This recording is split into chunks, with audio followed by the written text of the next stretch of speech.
का आंसर आ जाएगा। अब इसको थोड़ा कैलकुलेशन और आसान बनाना चाहते हैं, ध्यान से देखिए ऊपर ये एक हमारी आइडेंटिटी बन रही है। देखिए a प्लस बी, ये वाला टर्म जो है a प्लस बी और ये वाला टर्म a माइनस बी जैसा है, तो आइडेंटिटी होती है a plus b, a minus b की a square minus b square. तो अगर हम ऊपर वाले को इसके न्यूमरेटर को सॉल्व करेंगे तो हमारा आएगा 1 माइनस साइन स्क्वायर थीटा, उसी तरीके से का होल स्क्वायर अपॉन नीचे क्या हो जाएगा 1 प्लस 3/4 का होल स्क्वायर। सॉल्व करते हैं तो ये हो जाएगा 1 माइनस 3 3 जा 9, 4 4 जा 16 और ऊपर हो जाएगा 1 प्लस 3 3 जा 9, 4 4 जा 16। इसको और सिंपल करते हैं तो ये हो जाएगा 16 माइनस ए बी, तो ये ए बी अपॉन हाइपोटेन्यूज क्या हो जाएगी ए सी। इसे वैल्यू पुट अप कर देते हैं। देखिए ए बी की वैल्यू कितनी रखी है 3 और ए सी की दे रखी है आपकी √10, तो ये आपकी cos a की वैल्यू आ गई। हमें साइन सी और x सेंटीमीटर, तो आपकी पी आर कितनी हो जाएगी, पी आर आपकी हो जाएगी 25 माइनस क्यू आर, तो ये आपका हो जाएगा 25 माइनस एक्स। तो हम लोग यहाँ लिख देते हैं x और यहाँ लिख देते हैं 25 माइनस एक्स। अब इस ट्रायंगल में हम लोग पाइथागोरस लगा सकते हैं क्योंकि राइट एंगल ट्रायंगल है। तो बाई ये है, आपने इंट्रोडक्शन वीडियो में tan की टेबल देखी होगी, तो आपने देखा होगा कि 30 डिग्री की टेबल जो tan की होती है वो होती है 1/√3 और 45 डिग्री की जो वैल्यू होती है वो होती है 1 और जो 60 डिग्री की वैल्यू होती है वो होती है √3। तो आप जानते हैं √3 की वैल्यू जो होती है वो 1.7321 होती है,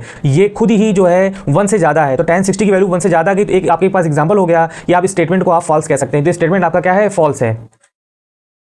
इसी क्वेश्चन को समझने के लिए एक एग्जांपल हम लोग और देख लेते हैं। मान लेते हैं कि हमारे पास एक राइट ट्रायंगल है, यहां पर आपका 90 दे रखा है। ये जो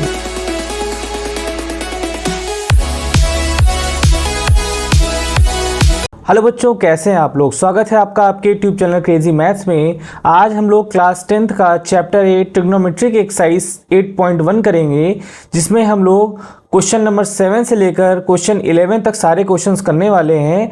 इस चैप्टर से रिलेटेड आपके 2 वीडियोस ऑलरेडी यूट्यूब पे अपलोड कर दिए गए हैं, आप उन्हें जाकर देख लें ताकि आपको एक्सरसाइज अच्छे से समझ में आए, जिसका लिंक आपको आई बटन पे यहाँ पर दिख रहा होगा। चलिए बिना समय बर्बाद किए आज की क्लास शुरू करते हैं। आइए एक्सरसाइज 8.1 का क्वेश्चन नंबर 7 कर लेते हैं। तो क्वेश्चन में है इफ cot थीटा इक्वल 7/8, तो आपको इवेल्युएट करना है। इस पे 2 पार्ट दे रखे हैं। पहले पार्ट में आपको 1 plus sine theta multiply 1 minus sine theta whole upon 1 plus cos theta multiply 1 minus cos theta को सॉल्व करना है, एंड सेकंड पार्ट में cot स्क्वायर थीटा को सॉल्व करना है। चलिए सबसे पहले फर्स्ट पार्ट कर लेते हैं। तो स्टार्ट करते हैं। सबसे पहले आपको दिया गया है cot थीटा इक्वल 7/8, इसको लिख लेते हैं हम लोग। आपको गिवन है cot थीटा इक्वल 7/8। हम जानते हैं cot का जो हमारा पास फॉर्मूला होता है वो बेस अपॉन परपेंडिकुलर होता है, तो हम यहाँ लिख लेते हैं बेस अपॉन परपेंडिकुलर। आपको अदर टी रेशियोज चाहिए होंगे, जैसे इसमें साइन थीटा और कॉस थीटा का यूज हो रहा है, तो हमको सबसे पहले इसका हाइपोटेनस साइड निकालनी होगी। इसको हम लोग पाइथागोरस थ्योरम की मदद से निकाल लेते हैं।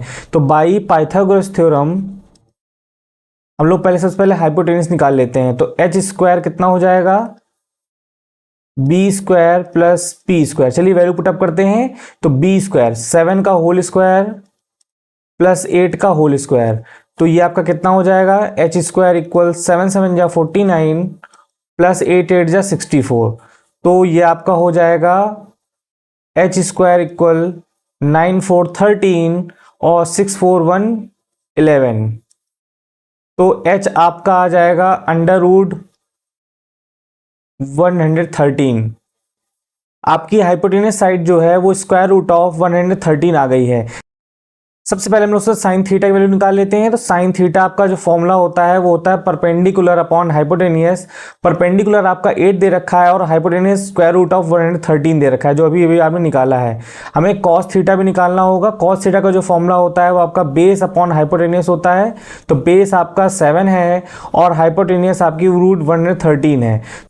आपकी साइन थीटा कॉस थीटा की वैल्यू आ गई है। अब हम लोग इसका फर्स्ट पार्ट करते हैं। तो ये फर्स्ट पार्ट में क्या दे रखा है, आपका दे रखा है 1 plus sine theta 1 minus sine theta upon 1 plus cos theta multiply 1 minus cos theta.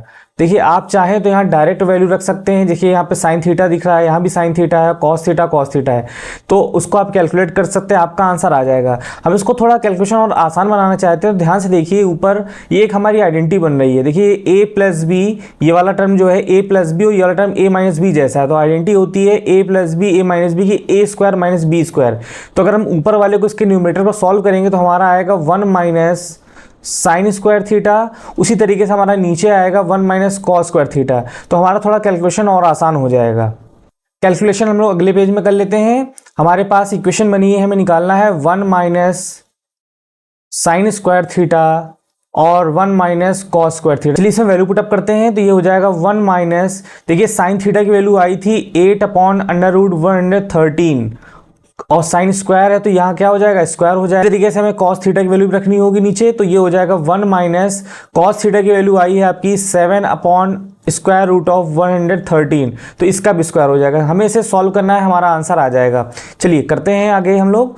देखिए स्क्वायर कराएंगे तो 8 8 जा 64 हो जाएगा, और स्क्वायर रूट ऑफ 113 का कराएंगे तो इसका रूट हट जाएगा, बचेगा 113 अपॉन, उसी तरीके से नीचे हो जाएगा 7 7 जा 49, और आएगा इसका भी स्क्वायर रूट हट जाएगा, ये आपका बचेगा 113। इसको और सिंपल कर लेते हैं, एलसीएम ले लीजिए, तो हो जाएगा 113 माइनस 64 अपॉन 113 अपॉन, उसी तरीके से इसमें भी नीचे करा लेते हैं 113 माइनस 49 अपॉन 113। देखिए ये दोनों क्या हो जाएंगे आपके, कैंसिल आउट।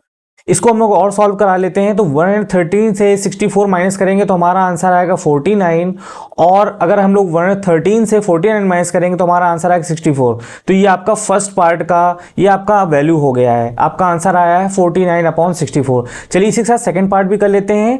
तो सेकंड पार्ट बहुत ही आसान है, क्योंकि इसमें कॉट स्क्वायर थीटा की वैल्यू आपसे पूछी गई है और आपको कॉट थीटा की वैल्यू भी दे रखी है। तो हमारे पास क्या होगा, कॉट स्क्वायर थीटा जो होगा वो 7 अपॉन 8 का होल स्क्वायर कराना होगा। तो कितना हो जाएगा, 7 7 जा 49, 8 8 जा 64। तो आप देख रहे हैं जो भी आपका फर्स्ट पार्ट है और आपका जो सेकंड पार्ट है, दोनों की वैल्यू सेम आ रही है। चलिए नेक्स्ट क्वेश्चन कर लेते हैं हम लोग। आइए क्वेश्चन नंबर 8 कर लेते हैं। क्वेश्चन नंबर 8 में है कि इफ 3 cot a इक्वल 4, तो आपको चेक करना है कि स्टेटमेंट दे रखा है कि वो सही है कि नहीं सही। स्टेटमेंट है आपका 1 माइनस tan स्क्वायर ए अपॉन 1 प्लस tan स्क्वायर ए इक्वल कॉस स्क्वायर ए माइनस साइन स्क्वायर ए। तो चलिए करते हैं। सबसे पहला काम आपका ये है कि आपको जो चीज़ गिवन है उसको हम लोग लिख लेते हैं। तो 3 cot a इक्वल 4 ये चीज़ आपको गिवन दी गई थी। फिर हम लोग इसको लिख सकते हैं cot a इक्वल 4 अपॉन 3। देखिए आपको cot a की वैल्यू दे रखी है 4 अपॉन 3। इक्वेशन में जो भी आपके टी रेशियो यूज हो रहे हैं, जैसे इसमें tan a यूज हो रहा है, इधर cos square a minus sine square a use हो रहा है, तो हमको उसको पहले निकालना होगा। उसके लिए हमें जो भी साइड इसमें अननोन दी गई है उसको हमको निकालना होगा। तो आप जानते हैं cot का जो फॉर्मूला होता है वो आपका बेस अपॉन परपेंडिकुलर होता है। देखिए इसमें भी आपकी हाइपोटेनस साइड नहीं दे रखी है, तो पाइथागोरस की मदद से पहले हम लोग हाइपोटेनस साइड निकाल लेंगे। तो बाई पाइथागोरस थ्योरम हाइपोटेनस क्या हो जाएगा, base square plus perpendicular square. तो वैल्यू रखते हैं इसमें, बेस आपका है 4, तो 4 स्क्वायर प्लस 3 का होल स्क्वायर। तो ये आपका आ जाएगा 4 4 जा 16, 3 3 जा 9। तो h इक्वल आएगा स्क्वायर रूट ऑफ 25 और फाइनल आंसर आएगा h इक्वल 5। तो आपका हाइपोटेनियस कितना आ गया है, 5 आ गया है। आपकी हाइपोटेनियस की साइड आ गई है, तो हम लोग जो स्टेटमेंट दे रखा है उसमें LHS में भी वैल्यू पुटअप कर देते हैं और RHS में और चेक कर लेते हैं कि स्टेटमेंट हमारा सही है नहीं सही। तो चलिए हम लोग LHS में रखते हैं। सबसे पहले आपका स्टेटमेंट है 1 माइनस tan स्क्वायर ए अपॉन 1 प्लस tan स्क्वायर है। देखिए आप tan की वैल्यू तो cot की वैल्यू को रेसिप्रोकल भी कर देंगे तब भी आपकी आ जाएगी। तो चलिए करते हैं 1 माइनस, तो tan a की वैल्यू जो हो जाएगी वो 3 अपॉन 4 हो जाएगी, क्योंकि cot a की वैल्यू 4 अपॉन 3 है, तो tan a की वैल्यू 3 अपॉन 4 हो जाएगी। तो 3 अपॉन 4 का होल स्क्वायर अपॉन नीचे क्या हो जाएगा 1 प्लस 3 अपॉन 4 का होल स्क्वायर। सॉल्व करते हैं तो ये हो जाएगा 1 माइनस 3 3 जा 9, 4 4 जा 16, और ऊपर हो जाएगा 1 प्लस 3 3 जा 9, 4 4 जा 16। इसको और सिंपल करते हैं तो ये हो जाएगा 16 माइनस 9 अपॉन 16, और ऐसे ही करेंगे तो 16 प्लस 9 अपॉन 16। देखिए आपका 16 और 16 क्या हो जाएगा, कैंसिल आउट। तो LHS में आपकी वैल्यू कितनी आएगी, 16 में से 9 माइनस करिए तो आपका आ जाएगा 7, और 16 प्लस 9 करेंगे तो आपका आ जाएगा 25। तो LHS की वैल्यू जो है वो 7 अपॉन 25 आई है। चलिए हम लोग RHS निकाल लेते हैं और फिर तभी हम कह पाएंगे कि हमारा स्टेटमेंट सही है नहीं। तो कॉस स्क्वायर ए माइनस साइन स्क्वायर ए, ये है आपका RHS। तो कॉस की वैल्यू क्या होती है, बेस अपॉन हाइपोटेनियस। तो बेस आपका है 4 और हाइपोटेनियस साइड आपने निकाली है 5, इसका स्क्वायर करा दीजिए, माइनस साइन का फॉर्मूला होता है परपेंडिकुलर अपॉन हाइपोटेनियस। परपेंडिकुलर आपका 3 है और हाइपोटेनियस आपका 5 है, तो 3 अपॉन 5 का होल स्क्वायर। सॉल्व करते हैं तो ये हो जाएगा 4 4 जा 16, 5 5 जा 25, माइनस 3 3 जा 9, 5 5 जा 25। 16 में से 9 माइनस करेंगे तो आपका आएगा 7 और नीचे बचेगा 25। देखिए आपका RHS भी 7 अपॉन 25 आया है, तो हम लोग कह सकते हैं कि LHS इक्वल RHS। आपका जो स्टेटमेंट दे रखा है वो सही है, वो ट्रू है। आइए क्वेश्चन नंबर 9 कर लेते हैं। इसमें दिया गया है कि in triangle A B C right angle at B if tan a equal 1/3 find the value of first part है sin a cos c प्लस cos a sin c है, सेकेंड पार्ट है cos a cos c minus sin a sin c। तो चलिए start करते हैं। इसमें दिया गया है इफ tan a इक्वल 1/3 और एक चीज और दे रखी है कि ट्राइंगल ए बी सी में एंगल बी जो है वो राइट एंगल है। तो लिख लेते हैं हम लोग गिवन tan a इक्वल 1/3, ये चीज आपको दे रखी है। इसको थोड़ा हम लोग ट्रायंगल में भी समझ लेते हैं। देखिए यहाँ पर ध्यान से हम लोग ट्रायंगल एक बना लिया है और एंगल बी पे यहाँ राइट एंगल कर लिया है। यहाँ पर हम लोग ए बना लेते हैं, यहाँ पे हम लोग सी बना लेते हैं। एंगल बी आपको राइट एंगल गिवन है, ठीक है। अब tan a इक्वल 1/3 है, इसका मतलब ये है कि tan का फॉर्मूला जो होता है वो होता है परपेंडिकुलर अपॉन बेस। तो एंगल ए आपका ये है, तो ए के हिसाब से परपेंडिकुलर आपका क्या हो जाएगा BC, जिसको हम लोग मान लेते हैं 1 है, और बेस हमारा क्या हो जाएगा AB, जो कि ये 3 है। तो हमारी हाइपोटेन्यूस साइड जो AC है वो निकाली जा सकती है। सबसे पहले हम लोग AC निकाल लेते हैं। तो आपका इसको हम लोग H मान लेते हैं, तो H इक्वल कितना हो जाएगा, square root B square plus P square. तो वैल्यू रखते हैं इसमें। तो B की वैल्यू आपकी दे रखी है 3 का होल स्क्वायर, और परपेंडिकुलर आपका कितना हो जाएगा 1। तो ये आपका हो जाएगा 3 3 9 और प्लस 1, तो ये आपका हो जाएगा H equal square root of 10। देखिए आपका हाइपोटेन्यूस आ गया है कि आपका स्क्वायर रूट ऑफ क्या होगा 10 होगा। चलिए अब देखिए फर्स्ट पार्ट में आपको साइन ए भी दे रखा है और साथ में कॉस सी भी दे रखा है। कॉस ए है साइन सी है, इसका मतलब ये है कि आपका जो साइन ए और कॉस है वो तो आपके एंगल ए के हिसाब से निकलेगा, लेकिन जो कॉस सी और साइन सी वो आपके एंगल सी के हिसाब से निकलेंगे। तो उस पर ध्यान दीजिएगा। तो सबसे पहले हम लोग को जो जो चीज़ यूज हो रही है हम लोग उसकी वैल्यू निकाल ही लेते हैं। तो हम लोग करेंगे क्या, देखिए साइन ए कैसे निकलेगा। साइन ए आपका एंगल ए को देख के मिलेगा। तो साइन का फॉर्मूला होता है परपेंडिकुलर अपॉन हाइपोटेन्यूस। तो साइन ए के हिसाब से आपका परपेंडिकुलर क्या हो जाएगा, BC अपॉन AC। तो ये कितनी हो जाएगी, BC की वैल्यू 1 है और AC आपका कितना है, √10 है। अब साइन ए आपका आ गया है, तो कॉस ए निकाल लेते हैं। तो कॉस ए भी आपको एंगल ए के हिसाब से देखना पड़ेगा। तो कॉस ए का फॉर्मूला क्या हो जाएगा, बेस अपॉन हाइपोटेन्यूस। तो ए के हिसाब से बेस हमारा क्या हो जाएगा AB। तो ये AB अपॉन हाइपोटेन्यूस क्या हो जाएगी AC। इसे वैल्यू पुटअप कर देते हैं। देखिए AB की वैल्यू कितनी दे रखी है 3 और AC की दे रखी है आपकी √10। तो ये आपकी कॉस ए की वैल्यू आ गई। हमें साइन सी और कॉस सी की भी वैल्यू निकालनी है। चलिए उसको भी निकाल लेते हैं, फिर क्वेश्चन हम सॉल्व कर लेंगे। तो साइन सी, देखिए एंगल सी आपका ये दे रखा हुआ है, सी के हिसाब से परपेंडिकुलर अपॉन हाइपोटेन्यूस हमें निकालना है। तो एंगल सी के हिसाब से हमारा परपेंडिकुलर AB हो जाएगा और हाइपोटेन्यूस AC हो जाएगा। देखिए आप जैसे ही एंगल चेंज कर रहे हैं तो आपका परपेंडिकुलर और बेस चेंज हो जा रहा है। तो एंगल सी के हिसाब से आपका परपेंडिकुलर AB हो जाएगा और हाइपोटेन्यूस चेंज नहीं होता, जो कि AC रहेगा। तो AB आपका कितना हो जाएगा 3 और AC कितना हो जाएगा आपका √10। और इसी तरीके से हम लोग कॉस सी भी निकाल लेते हैं। कॉस सी एंगल सी के हिसाब से बेस हमारा BC होगा और हाइपोटेन्यूस आपकी AC ही रहेगी। तो BC की वैल्यू आपको पता है 1 है और AC की वैल्यू √10 है। तो आपको जो जो चीज़ का यूज़ होना था T रेशियोज का उसको हम लोग नोट कर लिया है। चलिए अब लोग फर्स्ट पार्ट में वैल्यू पुटअप करते हैं। तो फर्स्ट पार्ट आपसे बोला गया है sine A into cos C plus cos A into sine C. चलिए रखते हैं। साइन ए की वैल्यू देखिए 1/√10 दे रखी है, तो 1/√10 इंटू कॉस सी की वैल्यू ये दे रखी है, ये भी 1/10 है, प्लस कॉस ए की वैल्यू 3/√10 दे रखी है, 3/10, एंड साइन सी की वैल्यू भी 3/10 दे रखी है। तो आपका इसको कैलकुलेट कर लीजिए। देखिए इसको मल्टीप्लाई करेंगे तो यह हो जाएगा 1/10 प्लस 3/10। इसको हम लोग कैलकुलेट कर लेते हैं। देखिए इसमें डिनोमिनेटर सेम है तो आपका आराम से ऐड भी हो जाएगा। 3 + 1 कितना हो जाएगा 4 और नीचे बचेगा 10। ये आपका फर्स्ट पार्ट का आंसर हो गया। चलिए सेकंड पार्ट कर लेते हैं इसका। चलिए अब सेकंड पार्ट कर लेते हैं। देखिए सेकंड पार्ट में क्या है, cos A into cos C minus sine A into sine C. चलिए वैल्यू पुटअप करिए। देखिए कॉस A की वैल्यू दे रखी है 3/√10 और कॉस सी की वैल्यू दे रखी है 1/√10 माइनस साइन ए की वैल्यू दे रखी है 1/√10 एंड साइन सी की वैल्यू दे रखी है 3/10। मल्टीप्लाई कराते हैं तो ये हो जाएगा आपका 3/10 माइनस इसका मल्टीप्लाई कराएंगे तो ये भी आपका 3/10 हो जाएगा। देखिए 3/10 माइनस 3/10 तो आपका आंसर आएगा 0। तो इस क्वेश्चन का सेकंड पार्ट का आंसर आपका 0 आएगा।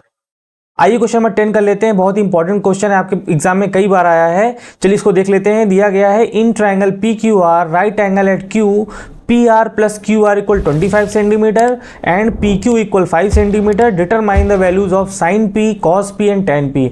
आपको दे रखा है कि एक ट्राइंगल पी क्यू आर है जिसमें राइट एंगल क्या है, क्यू है, और आपको दो कंडीशन दे रखा है और आपसे कुछ टी रेशियोज की वैल्यू चाहता है।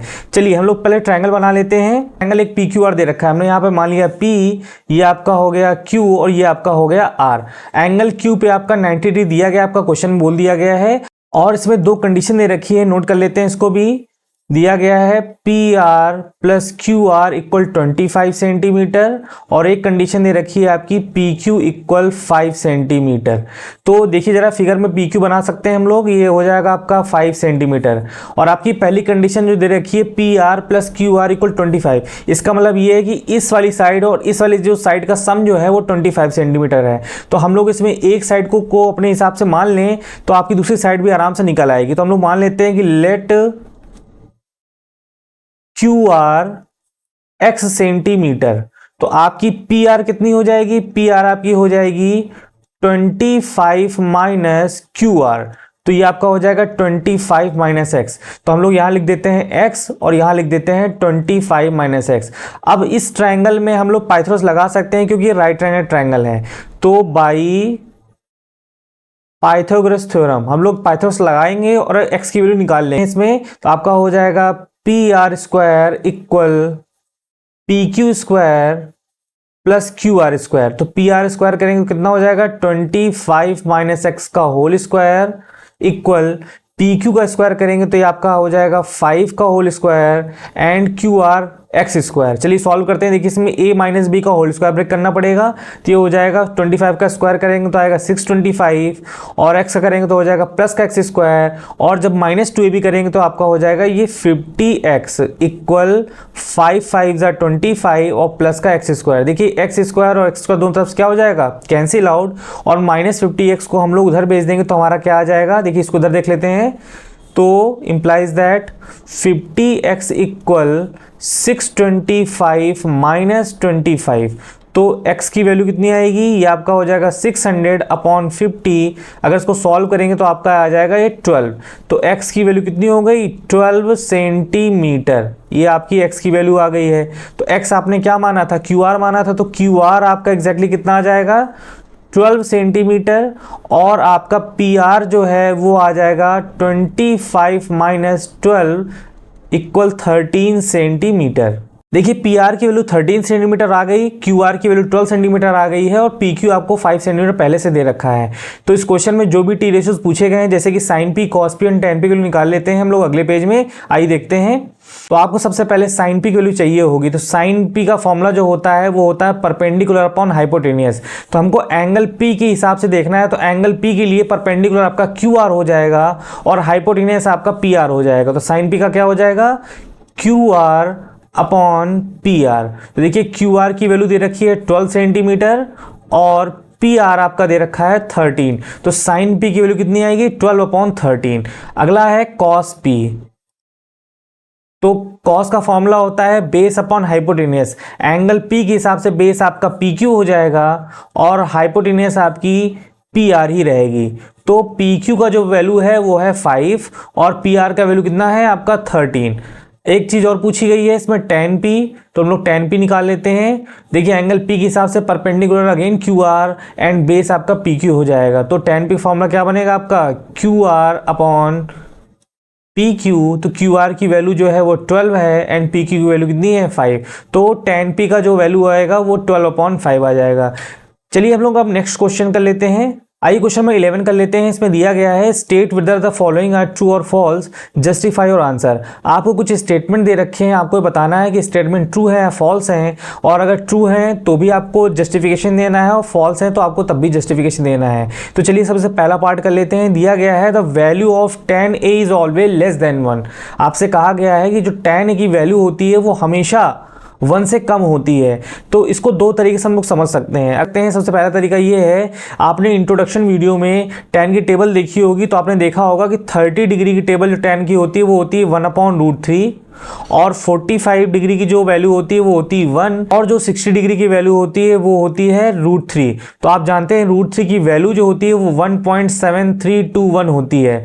ये खुद ही जो है 1 से ज़्यादा है, तो tan 60 की वैल्यू 1 से ज़्यादा गई तो एक आपके पास एग्जाम्पल हो गया कि आप इस स्टेटमेंट को आप फॉल्स कह सकते हैं। तो स्टेटमेंट आपका क्या है, फॉल्स है। इसी क्वेश्चन को समझने के लिए एक एग्जांपल हम लोग और देख लेते हैं। मान लेते हैं कि हमारे पास एक राइट ट्रायंगल है, यहाँ पर आपका 90 डिग्री दे रखा है। ये जो बेस है आपका 5 सेंटीमीटर है और ये जो आपका परपेंडिकुलर है ये 12 सेंटीमीटर है। तो अगर इसके हिसाब से अगर आप tan निकालेंगे तो आपका tan जो है tan थीटा आएगा 12/5। फॉर्मूला होता है आपका परपेंडिकुलर अपॉन बेस। अब इसको सॉल्व करेंगे तो आपकी वैल्यू आएगी 2.4 समथिंग। तो ये जो वैल्यू है आपकी 1 से ज़्यादा है। तो ऐसे बहुत सारे एग्जांपल हो सकते हैं जो आपकी बात को प्रूव कर सकते हैं। तो आपका जो पहला स्टेटमेंट है वो फॉल्स। चलिए सेकंड स्टेटमेंट देख लेते हैं। सेकंड स्टेटमेंट में कहा गया है कि sec a = 12.5 for some value of angle. आपको बताना है कि ये स्टेटमेंट आपका सही है या नहीं। तो आपको स्टेटमेंट देखा है कि sec a = 12.5। देखिए ये स्टेटमेंट आपका ट्रू है। हम लोग भी देख लेते हैं क्यों ट्रू है, वजह क्या है। तो सेक का जो फॉर्मूला होता है वो आपका होता है हाइपोटेनियस अपॉन बेस। तो अगर हम लोग ट्रायंगल में इसको समझें तो हाइपोटेनियस आपका ये 12 है और बेस आपका 5 है। तो इसमें कुछ अजीब बात नहीं, आपका हाइपोटेनियस जो है वो ग्रेटर देन क्या है, बेस है। आपका दे रखा है जो हाइपोटेनियस है वो आपके बेस से ज़्यादा है। ये तो करेक्ट बात है। अगर गलत तब होता जब आपका ये होता कि आपको 5/12 दे दिया जाता, हाइपोटेनियस 5 होता और बेस आपका 12 होता, तो ये स्टेटमेंट आपका क्या हो जाता, गलत हो जाता। पर ये स्टेटमेंट जो दे रखा है वो सही है। तो sec a = 12.5 जो आपका है स्टेटमेंट ट्रू हो जाएगा। आइए क्वेश्चन 11 का थर्ड पार्ट देख लेते हैं। स्टेटमेंट है cos a is the abbreviation used for the cosecant of angle a। आपने इंट्रोडक्शन वीडियो में देखा होगा कि आपके जो टी रेशियोज होते हैं उनको ओरिजिनल नाम क्या होते हैं, उनको शॉर्ट फॉर्म में क्या कहते हैं। उसमें आपको बताया गया था कि जो कोसाइन होता है, कोसाइन को आप शॉर्ट फॉर्म में कॉस कहते हैं। तो इसमें आपसे पूछा गया है कि cos a is the abbreviation used for the cosecant of angle a। तो ये स्टेटमेंट आपका फॉल्स हो जाएगा। ये आपका स्टेटमेंट क्या हो गया, फॉल्स। कोसेकेंट जो होता है वो इसका शॉर्ट फॉर्म होता है कॉसेक। आइए फोर्थ पार्ट देख लेते हैं। फोर्थ पार्ट में है cot a is the product of cot and a। देखिए ये स्टेटमेंट आपका फॉल्स है, क्योंकि जो cot a होता है इसका मतलब ये नहीं है कि cot अलग होता है, a अलग होता है। ये पूरा एक ही टर्म होता है। cot a का वजूद तभी है जब उसके साथ एंगल लगा हो, तो ये cot का एंगल होता है ये, इसलिए स्टेटमेंट आपका क्या हो जाएगा, फॉल्स हो जाएगा। आइए क्वेश्चन 11 का लास्ट पार्ट देख लेते हैं। इसमें दिया गया है sin theta = 4/3 for some angle theta. तो आपको दे रखा है sin थीटा = 4/3। आपको बताना है कि स्टेटमेंट सही है गलत है। तो sin थीटा का फॉर्मूला जो होता है वो होता है परपेंडिकुलर अपॉन हाइपोटेनियस। ठीक है, तो ध्यान से देखिए जिसमें हाइपोटेनियस 3 दे रखी है और परपेंडिकुलर 4 दे रखा है। तो इसमें जो आपकी हाइपोटेनियस साइड है वो लेस देन क्या है, परपेंडिकुलर है। ये पॉसिबल नहीं है, ये चीज़ आपकी पॉसिबल नहीं है, इसलिए आपका स्टेटमेंट क्या हो जाएगा, फॉल्स हो जाएगा। क्योंकि हम जानते हैं कि हाइपोटेनियस साइड जो होती है वो ऑलवेज ग्रेटर देन होती है अदर टू साइड से। तो ये स्टेटमेंट आपका क्या है, फॉल्स है। इस एक्सरसाइज के सारे क्वेश्चन हम लोगों ने सॉल्व कर लिए हैं। अब हम लोग नए वीडियो में एक्सरसाइज 8.2 करेंगे। तो मिलते हैं हम लोग नई क्लास में नए वीडियो के साथ। अगर आपको कंटेंट यूजफुल लग रहा है तो वीडियो को शेयर करिए और चैनल को सब्सक्राइब करिए।